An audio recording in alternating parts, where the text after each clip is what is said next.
नमस्कार, मैं हूं आपके साथ शगुफ्ता खान और आप देख रहे हैं शुभ 24 न्यूज। प्राइम टाइम राजस्थान में आपका स्वागत है। खबरों का सफर शुरू करने से पहले एक नजर डालते हैं सुर्खियों पर। शिक्षा विभाग में रोस्टर प्रणाली के अनुसार होगा काम। मुख्यमंत्री ने शिक्षक संघ अंबेडकर के सम्मेलन में दिया आश्वासन। नेता प्रतिपक्ष कटारिया पर ली चुटकी। कालीसिंध थर्मल पावर प्लांट की पहली इकाई फिर हुई ठप। तकनीकी खराबी के कारण आई परेशानी। गहलोत के गद्दार वाले बयान पर बीजेपी का पलटवार। मुख्यमंत्री के पास है सबूत तो क्यों नहीं करवाते मुकदमा दर्ज। केंद्रीय जल शक्ति मंत्री गजेंद्र सिंह ने गहलोत पर कसा तंज। कहा कि भगवान का शुक्र है कि उन्होंने इस बार मुझे बख्श दिया। और अब खबरें विस्तार से। अंबेडकर का देश के विकास और संविधान निर्माण में अहम योगदान है। अंबेडकर ने हमेशा छुआछूत के लिए लड़ाई लड़ी है। बिना शिक्षा के जीवन में अंधेरा है, ये कहना प्रदेश के मुख्यमंत्री अशोक गहलोत का है, जो कि आज राजस्थान यूनिवर्सिटी में राजस्थान शिक्षक संघ अंबेडकर के राज्य स्तरीय सम्मेलन में बतौर मुख्य अतिथि के रूप में बोल रहे थे। गहलोत ने कहा कि शिक्षा विभाग में रोस्टर प्रणाली के अनुसार काम होगा। वहीं पर मुख्यमंत्री ने शिक्षक संघ अंबेडकर के सम्मेलन में आश्वासन दिया। गहलोत ने नेता प्रतिपक्ष कटारिया पर भी चुटकी ली है। उन्होंने कहा कि विधानसभा में प्रतिपक्ष नेता गुलाब चंद कटारिया ने कहा था कि प्रदेश में योजनाएं लागू तो कर रहे हो, पैसे कहां से लाओगे। ऐसे में मैंने उनसे कहना चाहता हूं कि मुझे राजनीति का जादूगर कहते हैं। आगे कहा कि दुनिया में मुल्कों में भारत की एक अलग पहचान है। लोकतंत्र आज यहां शिष्टाचार के साथ काम कर रहा है। मोदी जी को कई बार मैंने आह्वान किया है कि देश किस दिशा में जा रहा है। आज असहमति व्यक्त करता है तो केंद्र सहन नहीं करता। बाबा साहब की जीवनी से युवा आज भी प्रेरणा लेते हैं। आज प्रदेश में जो माहौल मैं देख रहा हूँ, यदि अम्बेडकर होते तो उन्हें गर्व होता। जिसे आगे बढ़ना है उसे अपमान का घूंट पीना आना चाहिए। गांधी जी अम्बेडकर ने अपमान का घूंट पिया, तभी आज उनका नाम इतिहास के पन्नों पर लिखा हुआ है। अम्बेडकर का एक नारा आज भी गूंजता है कि शिक्षित रहो, संघर्ष करो और आगे बढ़ो। जब मैं दूसरी बार सीएम बना तब आरक्षण में प्रमोशन का मुद्दा आया। हमने अंतिम व्यक्ति की सेवा करने का भी प्रयास किया है। झालावाड़ जिले के उंडल गांव में स्थित कालीसिंध थर्मल पावर प्लांट की पहली इकाई एक बार फिर से तकनीकी खराबी के चलते ठप हो गई। इस बार ईपीएस ने खराबी आने से थर्मल की यूनिट में बिजली उत्पादन बंद हुआ है।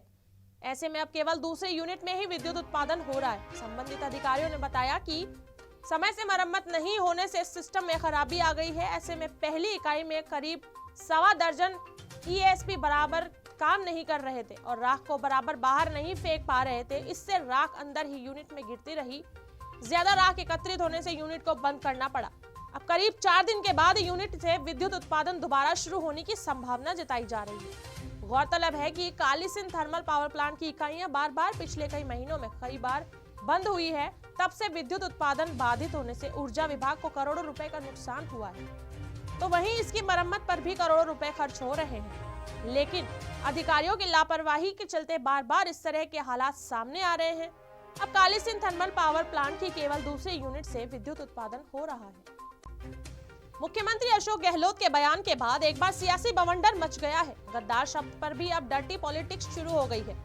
मुख्यमंत्री अशोक गहलोत के बयान पर बीजेपी प्रवक्ता रामलाल शर्मा ने पलटवार करते हुए कहा कि अगर मुखिया जी के पास 10-10 करोड़ रुपए देकर सरकार को अस्थिर करने के प्रमाण है तो फिर मुकदमा क्यों नहीं दर्ज करवाया जा रहा।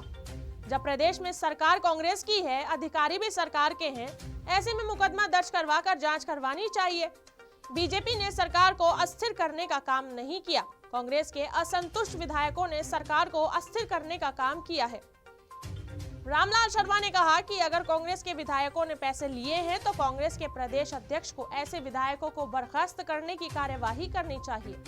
लेकिन कांग्रेस अपना दोहरा चरित्र अपना रही है। कांग्रेस अपनी अंदरूनी कलह को बीजेपी के माथे फोड़ रही है, जो अनुचित है। मुख्यमंत्री अशोक गहलोत के वक्तव्य पर चुटकी लेते हुए केंद्रीय जल शक्ति मंत्री गजेंद्र सिंह शेखावत ने कहा कि भगवान का शुक्र है कि उन्होंने इस बार मुझे बख्श दिया।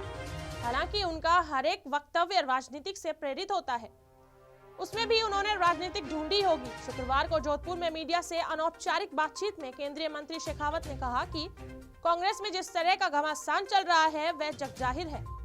अब जनता एक एक दिन गिनकर इंतजार कर रही है और कुछ दिनों में काउंटडाउन भी शुरू हो जाएगा। शेखावत ने कहा कि हर एक पक्ष में जिस तरह की परिस्थितियां बनी है, मैं शुरू से कहता हूं कि यह सरकार आत्मतुष्टि की शिकार है, स्वयं ही प्रमाण पत्र जारी करती रहती है, कभी बजट के नाम पर तो कभी योजनाओं के नाम पर। रोजाना अखबार और टीवी चैनल्स उन योजनाओं की जमीनी हकीकत को सामने लाते हैं, उस पर मुझे टिप्पणी करने की आवश्यकता नहीं है। राजस्थान पटवार संघ के तत्वाधान में पटवारियों ने आज चित्तौड़गढ़ में राजस्थान पटवार संघ और राज्य सरकार की ओर से किए गए समझौतों की पालना नहीं होने के विरोध में 7 सूत्रीय मांगों को लेकर रैली निकाली गई है। बाद में एसडीएम को मुख्यमंत्री के नाम ज्ञापन सौंपा। संघ के जिलाध्यक्ष सुभाष लीलू ने बताया कि 3 जुलाई और 4 अक्टूबर 2021 मुख्यमंत्री के निर्देश पर एक समझौते की पालना अभी तक नहीं होने के विरोध में अपनी 7 सूत्रीय मांगों, जिसमें प्रमुख रूप से आंदोलन अवधि में हुए मुकदमे को वापस लेना, कैडर पुनर्गठन कर नए पद सृजित करना, नायब तहसीलदार के पद को राजपत्रित अधिसूचित करते हुए 100 पदोन्नति एवं तहसीलदार का पद 50% भू अभिलेख संवर्ग में पदोन्नति के माध्यम से भरे जाने सहित अपनी मांगों को लेकर आज मुख्यमंत्री के नाम एसडीएम को ज्ञापन सौंपा है। वहीं सरकार की ओर से अगर शीघ्र ही मांगों पर विचार नहीं किया जाता है तो भविष्य में यह आंदोलन अधिक उग्र रूप धारण कर गया, जिसकी समस्त जिम्मेदारी राजस्व मंडल, राजस्व विभाग और राज्य सरकार की होगी। में हमारे प्रदेश अध्यक्ष 14 नवंबर से अजमेर में रेवेन्यू बोर्ड के आगे अनशन के ऊपर बैठे हुए हैं। बंदा 12 दिन से भूखा प्यासा और मरने की कगार पर सरकार ने अभी तक सूद नहीं ली है। उसी के आज पूरे राजस्थान में प्रत्येक जिला स्तर पर इस रैली का आयोजन किया गया है। मुख्य मांगे हमारी ये है कि जो पूर्व में आंदोलन हुए थे ना, उसमें से जो भी मुकदमे दर्ज हुए थे उनको वापस लेने हैं, हमारे कैडर को पुनर्गठन करना है और स्थानांतरण संबंधी जो नीतियां हैं, सरकार पॉलिटिकल दबाव में आके और पटवारियों के स्थानांतरण दूर दराज के इलाकों में करता है, उस नीति को सुधारने का हमारा। निम्बाहेड़ा उपखंड के लसरावन जीएसएस में संधा कंपनी के पेटी कॉन्ट्रैक्टर जीवन आंजना अधीन कार्यरत पर ठेका कर्मी मिठूलाल डांगी विद्युत विभाग कर्मचारियों की लापरवाही के चलते पोल पर कार्य करते समय करंट लगने से अपने दोनों हाथ गंवा बैठा, जिसके उपचार के लिए भी ठेकेदार ने आर्थिक मदद के लिए हाथ आगे नहीं बढ़ाए। वहीं अब दोनों हाथ गंवाने के बाद मिठूलाल बेरोजगार होने के साथ आर्थिक तंगी से भी गुजर रहा है, लेकिन राजनीतिक दबाव के चलते पुलिस और प्रशासनिक अधिकारी भी उसकी कोई मदद करने को तैयार नहीं है। अंत में हिम्मत हारकर मुख्यमंत्री अशोक गहलोत के दौरे के समय चित्तौड़गढ़ पहुंचे जिले के प्रभारी मंत्री प्रताप सिंह खाचरियावास से मिट्ठू सिंह और उसके परिवारजनों ने आर्थिक मदद दिलवाने के लिए गुहार लगाई है। प्रताप सिंह ने सरकारी मदद दिलाने का आश्वासन दिया है। मिठूलाल डांगी पेंटी कॉन्ट्रैक्टर जीवन आंजना की संधा कंपनी में एफएफआरटीपी के अधीन हेल्पर के पद पर कार्यरत था। वह 21 अक्टूबर 2021 को सवेरे 10 बजे से 11 बजे के बीच लसोड़ावन जीएसएस पर ठेकेदार ने मिठूलाल को फॉल्ट सही करने के लिए भेजा, लेकिन फॉल्ट निकालते समय अचानक से अधिकारी गणपत की गलती के कारण बिना सूचना के विद्युत प्रवाह चालू कर दिया गया, जिसके कारण मिठूलाल को करंट लग गया था। मेरे को लाइट से करंट लगने के कारण मैं ऊपर से गिर गया हूँ और मेरे दोनों हाथ खो गया हूँ और 21/10/21 को मेरा ये हादसा हुआ है। इसके बाद मेरे को कोई होश नहीं था। उसके बाद में मेरे को अहमदाबाद में होश आया। उसके बाद और मेरे दोनों हाथ गंवा बैठा हूँ और मेरे को उसके बाद में मेरी याददाश्त भी चली गई थी। उसके बाद में 1 साल के बाद में मेरे को भरतपुर में चल रहे आयुर्वेद, योग एवं प्राकृतिक, यूनानी, सिद्धा एवं होम्योपैथिक चिकित्सा विभागों की ओर से एमएसजी कॉलेज ग्राउंड पर लोगों की आयुर्वेद के प्रति जानने के लिए लोगों की भीड़ देखने को मिल रही है। लगाए गए इस 4 दिवसीय राज्य स्तरीय आरोग्य मेले में आयुर्वेद, यूनानी, होम्योपैथिक, प्राकृतिक पद्धतियों की 55 फार्मा कंपनियों की स्टॉलें लगाई गई है तथा रोगियों उपचार के लिए निःशुल्क जांच एवं दवाइयां उपलब्ध कराई जा रही है। इसके साथ ही बच्चों को स्वर्णपासन की निःशुल्क दवाई पिलाई जा रही है और पंचकर्म व सिद्धा पद्धति द्वारा लाइलाज बीमारियों का उपचार किया जा रहा है। मेले में Rajasthan state medicine plant board द्वारा औषधीय पौधों का निःशुल्क वितरण भी किया जा रहा है। राज्य स्तरीय आरोग्य मेले में आयुर्वेद, यूनानी, होम्योपैथिक, प्राकृतिक पद्धतियों को जानने और अपना उपचार कराने के लिए एक ही दिन में 8000 से अधिक लोग पहुंचे हैं, जिसमें परामर्श, उपचार के साथ ही दवाइयां भी निःशुल्क वितरित की जा रही है। इस मेले में राज्य के विभिन्न जिलों में यूनानी, आयुर्वेदिक, होम्योपैथिक के डॉक्टरों की टीम उपचार करने के लिए मौजूद है। मेले में लोग पहुंचकर अपना उपचार करा लाभान्वित हो रहे हैं। वैसे तो भारत देश में आयुर्वेद काफी पुराना इतिहास है। इसका इस्तेमाल भारत देश के लोग लंबे समय से करते आ रहे हैं, लेकिन हाल ही में देश सहित विश्व में कोरोना बीमारी के बाद से आयुर्वेद के प्रति लोगों का नजरिया बदल गया है। अब लोग आयुर्वेद औषधियों का सेवन अपने जीवन में कर रहे हैं। बीकानेर शहर के नया शहर थाना इलाके में एक महिला के साथ हुई चेन स्नैचिंग की वारदात को अंजाम देने वाले 2 जने पुलिस के हत्थे चढ़ गए हैं। पुलिस ने साइबर सेल की मदद से इस वारदात में लिप्त 2 युवकों को पकड़ा है। के दाऊजी मंदिर क्षेत्र की एक दुकान पर खड़ी महिला के गले से सोने की चेन छीनकर भागने वाले 2 युवकों को पुलिस ने दबोच लिया है। ये दोनों युवक हनुमानगढ़ के रहने वाले हैं। दोनों के नाम भी काफी अजीब बताए गए हैं। एक का नाम कबूतर है जबकि दूसरे का कारतूस बताया जा रहा है। पुलिस इन दिनों दोनों को अब अदालत में पेश करके रिमांड मांगने की तैयारी कर रही है ताकि और मामलों में भी पूछताछ हो सके। जिन 2 युवकों को दबोचा गया है उनमें एक का नाम कबूतर जबकि दूसरे का कारतूस बताया जा रहा है। वाल्मीकि समाज सामूहिक विवाह समिति बीकानेर के तत्वाधान में MM ग्राउंड में वाल्मीकि समाज का तीसरा सामूहिक विवाह समारोह धार्मिक रीति रिवाजों के साथ संपन्न हुआ। इस दौरान समाज के 11 जोड़े परिणय सूत्र में बंधे। विवाह सम्मेलन समिति की ओर से सभी तरह की व्यवस्थाएं की गई। सामूहिक विवाह सम्मेलन में दूल्हे सुबह 11 बजे गोकुल सर्किल की सामूहिक रूप से गाजे बाजे के साथ विवाह स्थल पहुंचे। इससे पहले वैवाहिक कार्यक्रमों की शुरुआत गणेश पूजन के साथ हुई। इस मौके पर अतिथियों ने कहा कि सामूहिक विवाह सम्मेलन में सिर्फ धन की ही बचत नहीं होती है बल्कि सामाजिक एकता भी मजबूत होती है। सामूहिक विवाह सम्मेलन सामाजिक एकता की मिसाल है, जहां शिक्षा मंत्री डॉक्टर BD कल्ला, BR अम्बेडकर पीठ के महानिदेशक मदन गोपाल मेघवाल, नगर विकास न्यास के पूर्व अध्यक्ष मकसूद अहमद सहित कई गणमान्य लोगों ने वर वधू को आशीर्वाद दिया। राजस्थान पटवार संघ के सदस्यों ने शुक्रवार को बीकानेर शहर में न्याय यात्रा निकाली। इन लोगों का कहना था कि तमाम प्रयासों के बावजूद संगठन सदस्यों के राज्य सरकार के साथ पूर्व में हुए समझौते को लागू नहीं किया जा रहा है। ऐसे में जिले के पटवारी समुदाय में रोष है। इन लोगों का कहना था कि अगर सरकार इसी तरह से उनकी मांगों पर कार्यवाही नहीं करती है तो अंतरतरु संगठन सदस्यों को कार्य बहिष्कार जैसे कदम उठाने पड़ेंगे।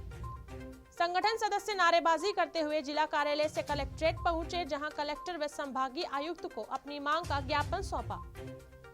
राजस्थान पटवार संघ के अनुसार संगठन में प्रदेशाध्यक्ष अजमेर में पिछले करीब 12 दिन से बेमियादी अनशन पर है।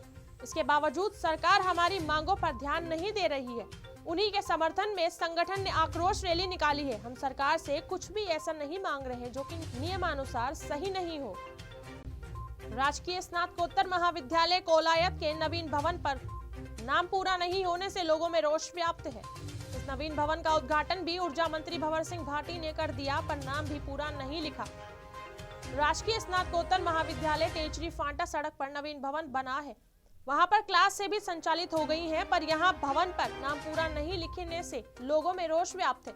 भाजपा नेता इमीलाल लैंड ने बताया कि ऊर्जा मंत्री भंवर सिंह भाटी ने इस भवन का उद्घाटन भी कर दिया। यहाँ पर राजकीय स्नातकोत्तर महाविद्यालय के आगे श्री कोलायत बीकानेर नहीं लिखा है, जिसके कारण बाहर से आने वाले लोगों को पता नहीं चलता है कि यह राजकीय स्नातकोत्तर महाविद्यालय कौन सी जगह बना है, और इसीलिए उच्च शिक्षा मंत्री से मांग रखी है कि यह नाम पूरा करवाया जाए। छात्रों का कहना है कि हो सकता है निर्माणाधीन भवन के ठेकेदार की कमी के कारण यह नाम अधूरा छोड़ा गया हो। श्री कोलायत जो PG कॉलेज बना है, इस पर श्री कोलायत या जिला बीकानेर का नाम नहीं अंकित किया गया है।